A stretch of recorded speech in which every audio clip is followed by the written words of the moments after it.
Hey, this is Kyle of Chase and Makes. Thanks for coming back and joining me. So I have a laundry cart from IKEA. We've been using it for a few months now. It is just falling apart. I have had to tape it together, glue it together, zip tie it together. So I'm taking reclaimed materials and I'm making a new one. Here you see me measuring, planning, kind of scheming out what I'm going to do with this thing. A lot of thought process went into this because I've never built one of these before. Basically, it's a big rectangle, but you know, it still takes a lot of planning. So getting all my materials out, getting all the steel. For this one, I chose square steel stock. And you can see here I'm just laying out the materials and I'm going to start measuring where they're going to be. That fast cat marker is really good. It's a very fine point on it. Now, I'll have all the plans on the website. You can find that at chaseandmakes.com. Then from here we take it over to the horizontal bandsaw. This is a liquid horizontal bandsaw, so it's got cutting fluid that continually flows. So it's great for making very precise cuts, changing the speeds, turning the blades on, and dropping the head.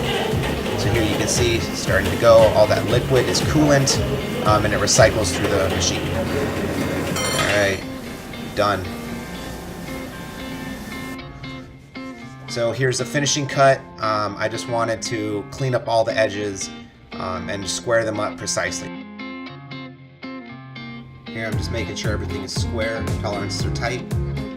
This is the plate that the caster wheels are going to be attached to. And then next we move over to the big Edwards ironworker machine with pneumatic pressure. It compresses and it snaps off a big chunk of steel.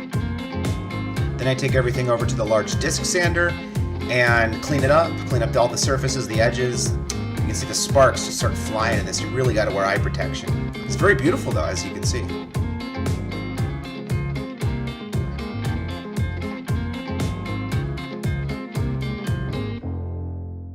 Now it's time for welding things together. You can see here the entire process I went through. Fitting things together on this table. This table has really great clamping options. All those holes have clamps that go in there and allow you to do a million different holes and clamps. And it's very important. You want your tolerances very tight. You want everything square. You don't want to keep adjusting and grinding off welds. That's not good. So square the first time makes everyone do the happy deal. Alright, now we're going to our speeds and feeds chart. It's very important. You don't want too much heat. You don't want too little heat. You don't want the wire speed to come out too much. So it's a little bit of a game to kind of get that in place. I do a few practice tests. I'm just tacking things together really at the beginning. Steel moves as it heats up and you weld it. So even if it's clamped, sometimes it can still move on you. So it's very important to just tack things together. Alright, then we're just grinding all the welds off, making sure everything's smooth and square so that we can get on to the next part of the welding. As you can see, I'm just putting it all together. I'm just building it out step by step, tacking everything, checking square, dancing a little. Who doesn't love that?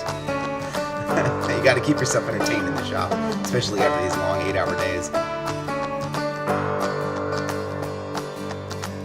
Alright, and it looks like everything is square on the first try. Hey, that's great. I love that.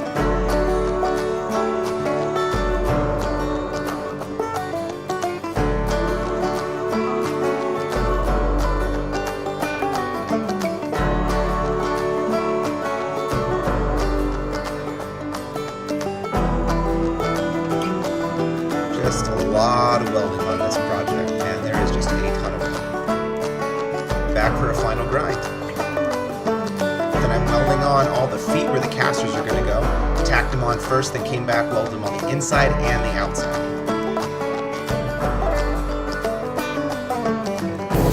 The sound of sweet, sweet bacon. That's the handrail. Once that's all welded on, we are done for the day. It's a long day in the shop.